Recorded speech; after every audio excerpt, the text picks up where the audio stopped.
Hello, everybody. We are joined today by Joel Huberman and Tony Cassady, co-chairs of the Peterborough Community Power Task Force, the best named task force in town, in my opinion. Community Power. So I think, Joel, you're going to start us off and give us just a rundown of everything we were getting wrong when we were trying to figure out what the Community Power Task Force is and set us straight and set our listeners straight about what you're doing. Well, I suspect you probably didn't get everything wrong. I suspect you probably got mostly right. But let me put things in context. Just a little bit less than a year ago, the town of Peterborough passed a warrant article um, pledging an attempt to bring the town to 100% renewable energy for everything. Every aspect of renewable of energy should be renewable by the year 2050. But also in the same Warren article, there was an aspiration to make all of Peterborough's electricity, that's not just the electricity used by the municipal buildings, but also the electricity used by residents and businesses, all the electricity used in Peterborough to be based on 100% renewable sources by 2030. That was aspiration. That was a little bit less than a year ago.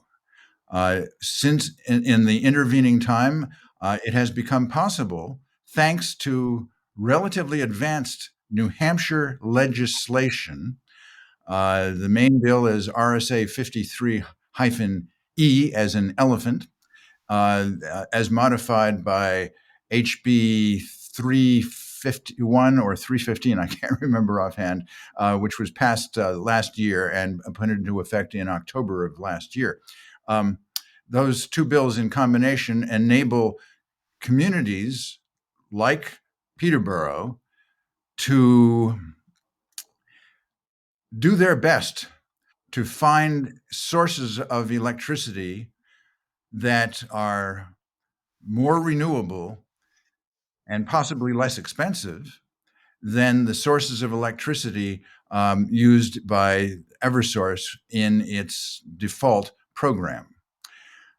This is called electricity aggregation, and it's a relatively complicated process, but I hope we can make it clear to all of the listeners. At this point, I'm going to let Tony. Sorry, I've got more to say. In order to deal with the 2030 limit, the town of Peterborough established a public committee. This is an official committee of the town of Peterborough called the Peterborough Community Power Task Force. If you go to the town website and look under government, you'll find the heading Community Power Task Force. And if you click on that, you'll find a lot of information about our task force. So we are an official town committee, and our job is to work out the details of getting Peterborough onto a community power plan. There's another committee that was formed at the same time. It's not an official town committee. Instead, it's what we call an ad hoc committee. Being ad hoc gives it both more freedom and maybe a little bit less power. But in any case, it's a very important committee. That's the committee you heard about in the previous podcast. It's the Peterborough Renewable Energy Planning Team, or PREP team. And that's the committee that is tasked with working out the overall strategy to get us to 100% total renewable energy by 2050. Okay, Tony, take it from there. Okay. Well, our task force has put together a draft plan that will be presented at town meeting. It is the Peterborough Community Power Plan. So let me talk a little bit about that plan, and I'll start with community power and what that is. In short, community power is a way for towns to help their ratepayers save money on their energy bills and also get more energy from renewable sources.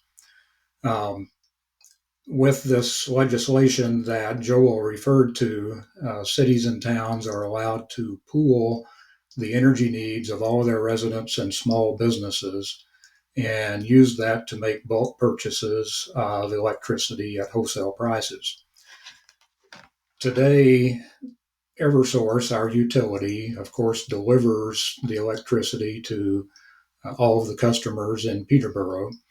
Um, they also they don't generate the electricity that they deliver to the customers, but rather Eversource buys that electricity from other generators, and that's by New Hampshire regulations. With community power, Eversource will continue to deliver the electricity. They will continue to do the billing of the electricity, so everyone continues to get their bill just as they currently do. Eversource maintains the poles and wires and so forth. But instead of Eversource buying that electricity, Peterborough Community Power would then buy the electricity, and they would buy it in bulk uh, for the residents and small businesses of the town. Um, so this provides several benefits uh, to the ratepayers in Peterborough. Number one is savings. The fact that we would be buying in bulk is one factor in getting pricing down, but also Peterborough would be allowed to choose when they buy the electricity. Eversource, as the utility and by state regulation, can only buy the electricity 2 times per year. And so they go out to the electric market. Whatever the market is at that point in time is where they get their best rate available on that date. And they purchase the electricity for the next 6 months, and that's passed on to the ratepayers.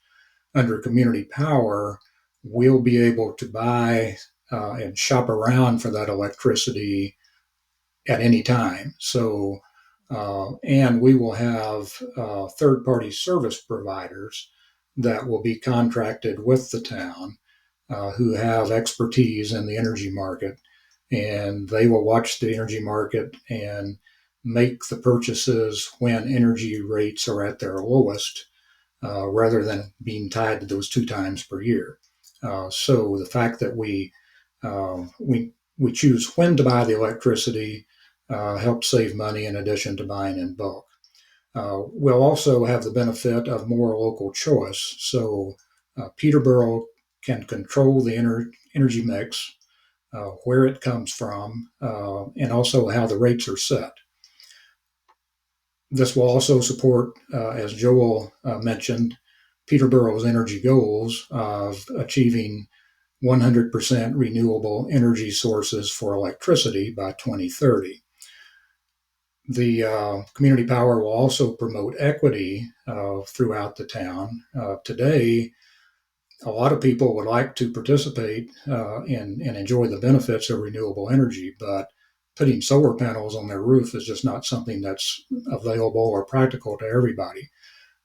Some people live in a home that they rent, so they can't put the solar panels on, or maybe they own their home and the roof is not situated properly, or there's lots of shade, or for whatever reason, putting solar panels on is just not practical. But with community power, you don't have to have solar panels on your roof. All you have to do is pay your electric bill, and you can participate in the benefits of renewable energy. Also, community power will give us the ability to establish a reserve fund. That reserve fund can be used down the road as it accumulates money, and it can be used to fund projects such as local renewable energy development, energy efficient renovations for um, low and moderate income homes. It could be used for purchasing batteries for energy storage to be used during power outages and things like that. Very beneficial to the town. One of the nice things about community power, and something we try to emphasize, is it will be completely optional for everyone in the town. Uh, once we establish community power in the town, everyone will be notified that this is coming into effect. And if you don't respond to your notice, then you will automatically be enrolled in community power and you will be enrolled at a default rate. But anyone that chooses to may opt out up front or at any time during the program. There'll be no penalty for opting out. So everyone has the choice of that. The plan that we've put together calls for 4 tiers that will be offered to each ratepayer. We'll have a default tier. That default tier, which is what everyone gets put on if they don't respond that they want something different, will be set so that the cost or the rate will be equal to or lower than the Eversource default rate at that time. It will also have a slightly higher percentage of renewable energy in that mix. But we will also have 3 other rate tiers. There will be one opt down tier. Anyone who wants to lower their rate, and that's the most important thing to them, can opt down to the lower tier, which will be at a lower rate, but it'll have a lower percentage of renewable energy in the mix. And then there will be also 2 opt up tiers. One of those will be at roughly 50% renewable energy, and the other one will be 100% renewable energy. So ratepayers can choose one of those if they want more renewable energy in their mix, and those will be set at individual rates as well. And like I said, anyone can opt up or opt down or totally opt out of the plan at any time, and there's not any penalty for doing so. That So answers that that's it in a nutshell. the big question I had was what this looks like for, an individual ratepayer, and you just answered that pretty well. So we're not what you're doing is opening the door to make 100% renewables available, but no one's being forced into it at this point. Right. Our hope is eventually we will have the ability to offer 100% renewables and at a lower rate than you would get through the Eversource default. And we don't feel like that's likely year one, but Yeah. as renewable energy sources continue to get built out more and more and catch up with the demand, it only makes sense that renewable energy cost will come down because the nice thing about renewable energy is you don't have to pay for fuel. You don't have that cost in the mix. Once you get the initial infrastructure paid for, it's a very low cost to continue to supply that energy. Let me just add a little bit to that comment. Already, renewable energy is competitive with or less expensive than all forms of fossil fuel energy if it were just left on its own. And if the price for renewable energy were determined only by the expense of building the infrastructure and then paying for maintenance and fuel are both very low or zero. So throughout the world, renewable energy is available in almost every place at a price that is competitive with or lower than fossil fuel energy. But from our point of view here in Peterborough, New Hampshire, we're not able to go out to solar farms in New Mexico, for example.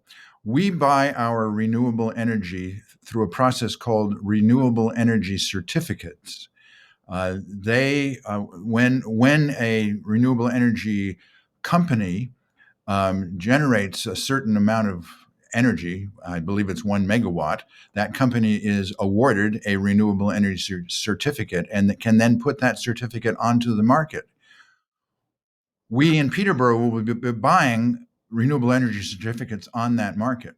Right now, as Tony pointed out, there is a significant shortage of renewable energy compared to the demand. So the price for renewable energy certificates is high.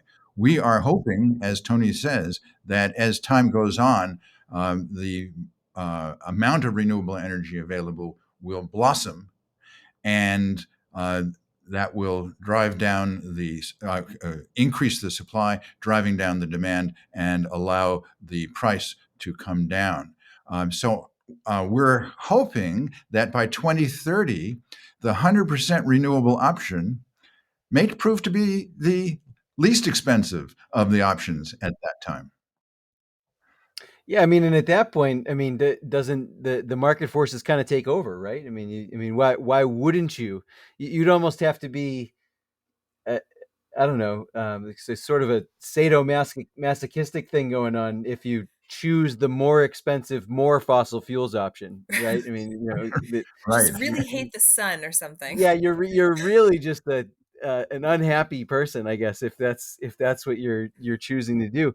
But so yeah, I mean, my first reaction to all this is that I feel like it's rare to hear a plan, especially for something as complex like this, that seems to already address most of the common criticisms against a plan like this beforehand.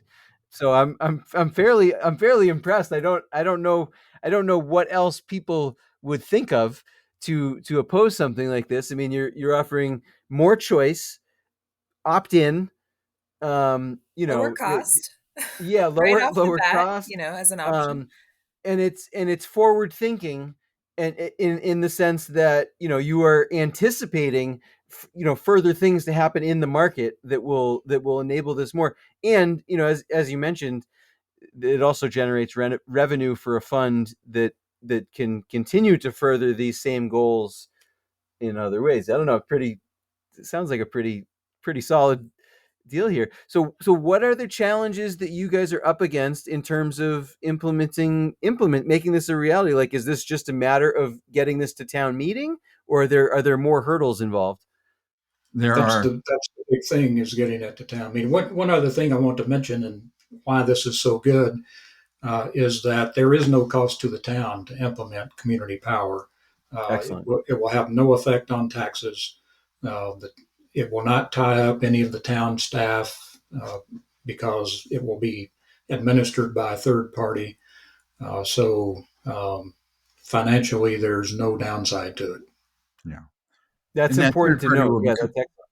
Yeah, the third party will be compensated by a very tiny surcharge on the rate, but it's we don't know for sure yet what the surcharge will be, but there's a good chance it might be as low as 1 mil per kilowatt hour.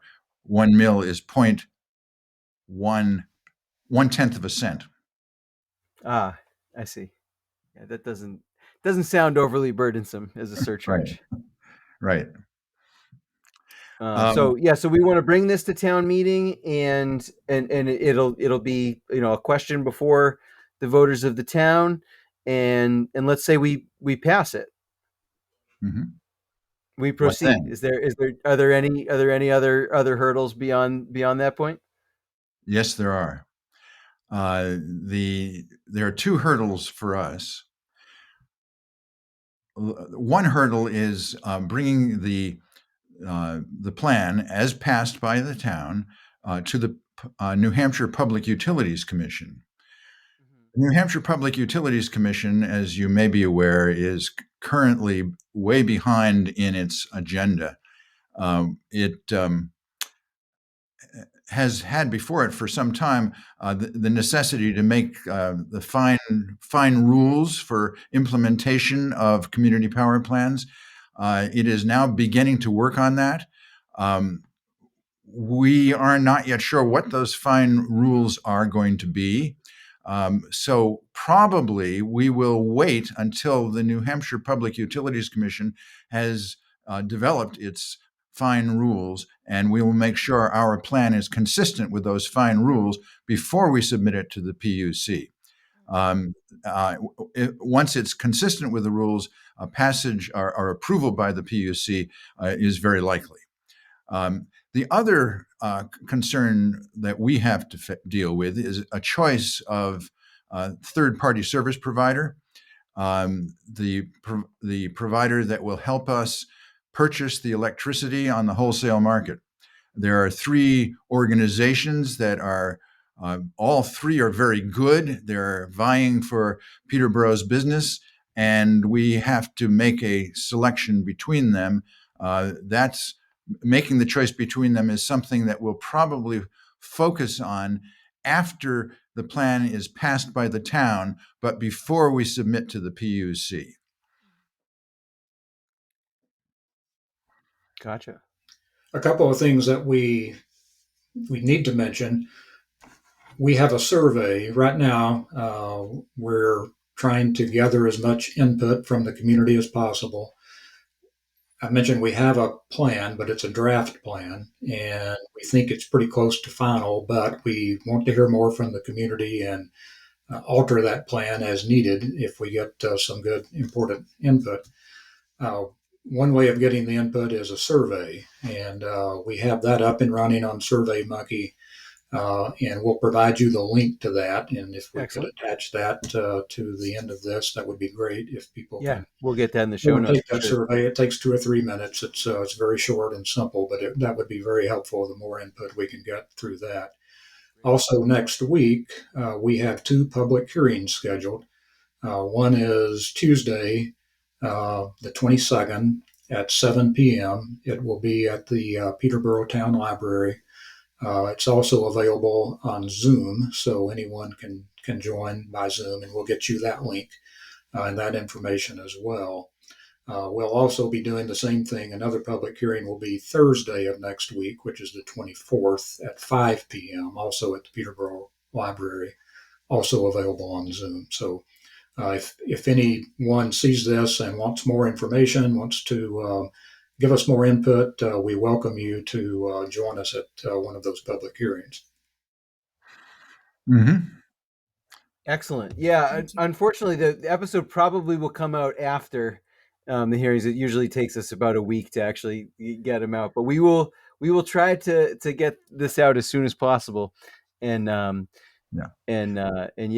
certainly the links in the survey and the other ways that that folks can get involved, we will be sure to get the word out there. Anything else that folks should know before we sign off this week? I mean, you guys have covered a lot. Yeah. I can't think of anything else that that might be. Quick question: there are other towns in New Hampshire that have implemented this successfully, right? So we have models to look at. Do you know off the top of your head what towns might have done this successfully? Well, yes and no. There are quite a few other towns that have passed in their town meetings a community power plan. Other towns that are preparing community power plans, as we are, for passage at their 2022 town meeting, and other towns that are just beginning to think about it. But no town has implemented community power yet. That's because the PUC has not yet developed the rules. Got it.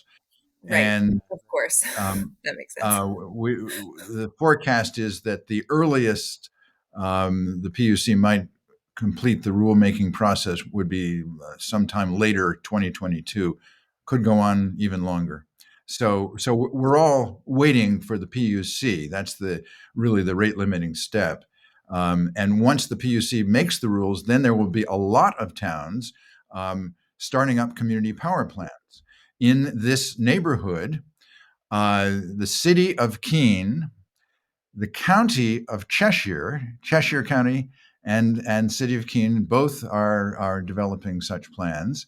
The towns of Harrisville, Marlborough, Swansea, Wilton, all in this neighborhood.